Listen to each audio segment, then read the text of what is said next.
Bombastic side-eye, criminal offensive side-eye. Tapi bohong.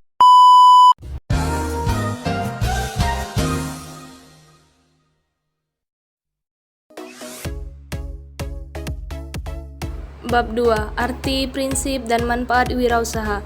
A. Pengertian. Pada umumnya, masyarakat menganggap wirausaha sinonim atau sama saja dengan pengusaha atau pedagang. Pekerja bebas atau wirausaha kesemuanya adalah orang-orang yang terlibat langsung dalam kegiatan usaha. B. Prinsip-prinsip wirausaha syariah. 1. Kebebasan atau sukarela dalam usaha perdagangan. Adanya perdagangan dan transaksi yang legal hingga hak-hak individu dan juga kelompok untuk memiliki dan memindahkan suatu kekayaan diakui secara bebas dan tanpa paksaan. Islam mengajarkan para pebisnis atau pengusaha untuk melakukan aktivitas bisnis sesuai syariah. Yang pertama, menghindari transaksi bisnis yang diharamkan. Seorang pengusaha muslim harus komitmen dalam berinteraksi dengan hal-hal yang dihalalkan oleh Allah SWT. 2. Menghindari penggunaan harta yang tidak kekal. Di antara contoh dari praktik-praktik mendapatkan harta yang tidak halal. Yang pertama, riba. Rasulullah SAW bersabda, 1 dirham yang dimakan oleh seseorang dari harta riba, sedangkan dia mengetahui niscaya lebih berat dari berzina sebanyak 37 kali. B. Transaksi spekulatif.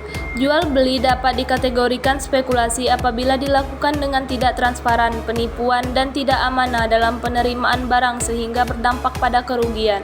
C. Menimbun harta. Harta jika diinvestasikan dan disirkulasikan sebagaimana mestinya akan memberikan faedah dan manfaat bagi orang yang melakukan usaha atau bisnis. D. Berlebih-lebihan atau menghambur-hamburkan uang dan berpoya-poya. Adapun menghambur-hamburkan uang adalah pengeluaran uang untuk hal-hal yang tidak bermanfaat. Kedua sifat tersebut dilarang karena merupakan sifat yang tidak bijaksana dalam penggunaan harta dan bertentangan dengan perintah Allah Subhanahu wa taala.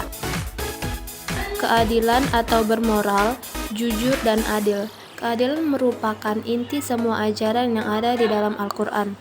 Al-Quran secara tegas menyatakan sendiri bahwa maksud diwahyukannya Al-Quran memerintahkan kaum muslim untuk tidak merusak janji yang telah disepakati. 3. Akhlak yang mulia atau sopan dan bertingkah laku baik.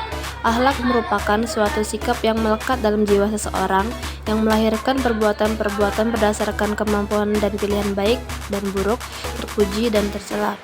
Di antaranya adalah A. Sidik atau jujur. Seorang pedagang wajib berlaku jujur dalam melakukan usaha jual beli.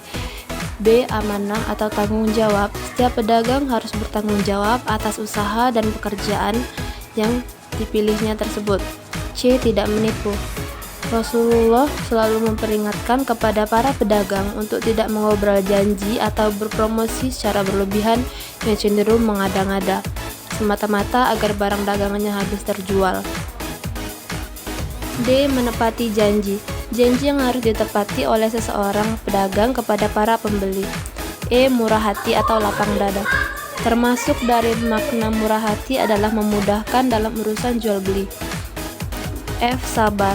Seorang pebisnis berusaha yang baik dengan mengharapkan ridha Allah atas usaha dagang yang dilaksanakannya harus memiliki jiwa sabar untuk tidak terpancing dan ikut larut melakukan bisnis kotor, buruk, keji atau hina bila dilihat dari segi agama. G. Pemaaf. Memaafkan adalah perbuatan yang sangat baik. Allah banyak memuji tentang akhlak ini secara khusus.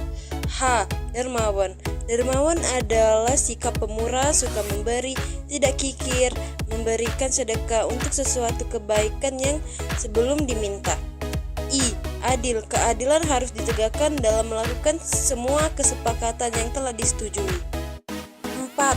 Transaksi perdagangan. Istilah lain dari aktivitas jual beli adalah transaksi. Menurut Islam, untuk mengadakan suatu transaksi diperlukan 3 hal berikut. 1. Akad atau transaksi. 2. Objek transaksi. 3. Subjek transaksi. C. Manfaat berwirausaha. Dengan berwirausaha dapat menambahkan nilai ibadah dan ketakwaan kepada Allah Subhanahu wa taala. Dengan berwirausaha dapat membangun citra diri. Dengan berwirausaha akan menjadi kaya. Dengan berwirausaha dapat membuka lapangan pekerjaan. Dengan berwirausaha dapat meningkatkan sifat dermawan. Untuk ijab dan kabul ini, Islam menentukan syarat-syarat sebagai berikut. 1. Beriringan antara ijab dan kabul. Maksudnya setelah selesai ijab, langsung dengan ucapan kabul. 2. Sesuai antara ijab dan kabul, mengenai jenis sifat dan jumlah barang yang diperjualbelikan, serta jelas antara tunai dan kredit. 3. Tidak bertalik. Mengadakan transaksi jual beli harus berdasarkan kemampuan sendiri, bukan karena paksaan ataupun penipuan. 4. Tidak dibatasi oleh waktu setiap transaksi jual beli. Yang dilakukan tidak boleh dibatasi oleh waktu tertentu atau jual beli berjangka. Islam menentukan syarat-syarat terhadap objek transaksi sebagai berikut. Yang pertama ada handbending.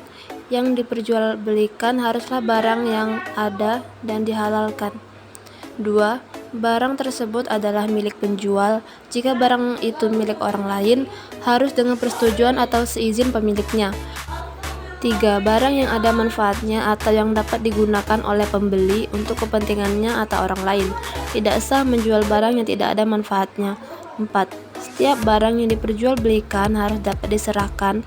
Tidak sah menjual barang yang tidak sanggupkan diserahkan atau barang yang fiktif. Syarat-syarat bagi orang yang menjadi subjek transaksi jual beli menurut Islam. Yang pertama, penjualan dilakukan oleh orang-orang yang telah dewasa atau baligh. Yang kedua, sehat akal dan mental. Penjual atau pembeli tidak dalam keadaan gila, mabuk, atau terganggu mentalnya. 3. Perjanjian jual beli dilakukan atas kehendaknya sendiri, bukan karena paksaan orang lain. Yang terakhir, boleh menggunakan hartanya, misalnya tidak dilarang oleh hakim.